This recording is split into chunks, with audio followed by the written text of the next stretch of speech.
Aujourd'hui, je vais vous conter la fabuleuse histoire d'Elara à la rencontre du fil cristallin.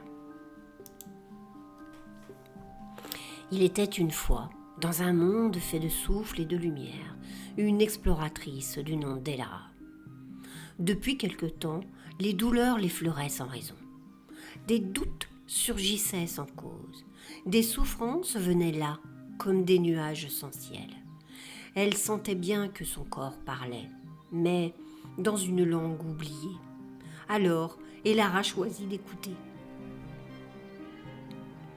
Elle mit le cap vers ce temple vivant qu'elle habitait depuis toujours, son propre corps. Elle souhaitait comprendre d'où venaient ces signaux mystérieux, ces murmures du dedans qu'aucune logique ne pouvait vraiment expliquer. Et dans ce voyage invisible, au creux de ses tissus, Elara fit une rencontre inattendue. Là, entre deux souffles, dans l'espace silencieux de sa chair, se tenait un être de lumière, radieux, changeant, composé de 1000 éclats. Ses contours semblaient faits d'étoiles liquides, et son corps vibrait doucement au rythme secret du sien. Il était le gardien, le veilleur silencieux de ce sanctuaire vivant qu'est le corps. Il ne parlait pas avec des mots, mais avec des fréquences, des ondes, des frissons subtils.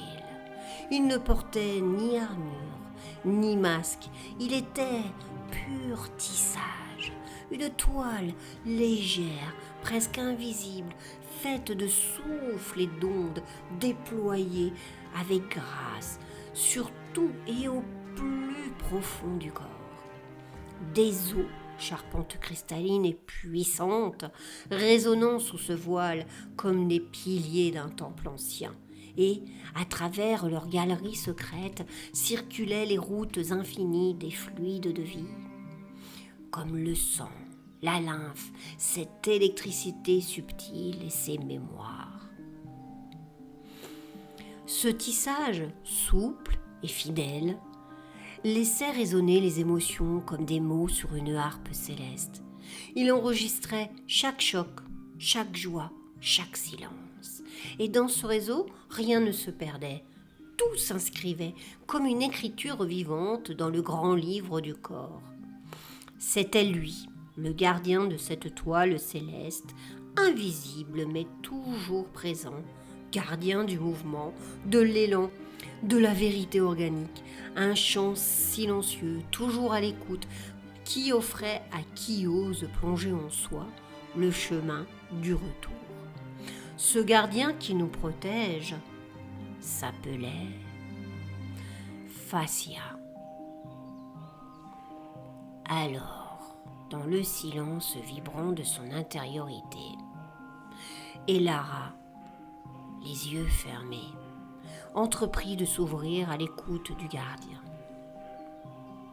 Elle ralentit son souffle, laissa descendre sa conscience du mental jusque dans son propre cœur, et du cœur jusqu'aux fibres profondes de son corps. Et là, au creux du silence, elle sentit une vibration fine, presque imperceptible, comme le frémissement d'un tissu sous la caresse du vent. Le gardien de la toile était là, non pour imposer, mais pour révéler ce que le mental ne pouvait comprendre. À chacune des inspirations, une porte s'ouvrait, et à chacune des expirations, un souvenir ancien se libérait. Elle marchait à présent dans un sanctuaire, celui de son propre corps. Elle pouvait saisir chacun de ses mouvements dans ce souffle délicat qui se propageait au plus profond de son être grâce à ce lien précieux, ce fil d'or invisible tissé avec tendresse. Le dialogue avec le gardien se faisait plus intime, plus clair. La toile s'éveillait, se renforçait dans la douceur, la lenteur et une confiance nouvelle. Dans ce tissage, Elara découvrait qu'elle n'avait jamais été brisée, simplement séparée d'elle-même. et que le gardien n'était autre qu'une partie d'elle, toujours là, patient, prêt à l'aider à se souvenir de qui elle était. Alors, doucement, Elara comprit que le gardien ne demandait rien, si ce n'est présence, qu'il suffisait d'un souffle conscient, d'un instant d'écoute, pour que s'ouvre cette grande porte du ressenti.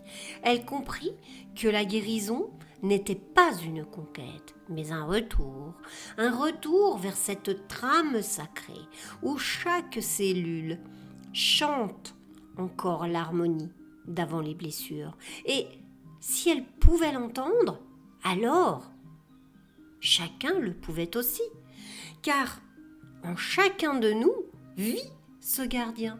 En chacun, cette toile vivante nous murmure les vérités profondes. En chacun, le corps attend patiemment qu'on vienne à lui, non pour le contrôler, mais pour l'honorer. Alors, à ceux qui entendent cet appel, à ceux qui sentent que leur corps est un livre encore fermé, et Lara murmure ces mots. Écoutez, ralentissez et ressentez. Car le chemin n'est pas à chercher dehors. Il commence à chaque instant sous vos pieds, en chacun de vos souffles, au creux de votre ventre, là où le corps vous parle dans sa langue originelle.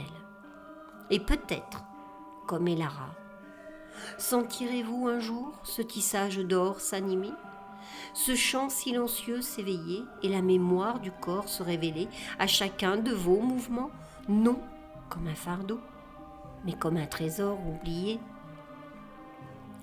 Alors, si toi aussi tu entends ce murmure, si ton corps t'appelle doucement, ralentis, ressens et reviens, car le chemin ne se trouve pas à l'extérieur, il commence ici et maintenant, là, dans ton souffle, dans la présence du mouvement et dans ton sanctuaire vivant, ton corps.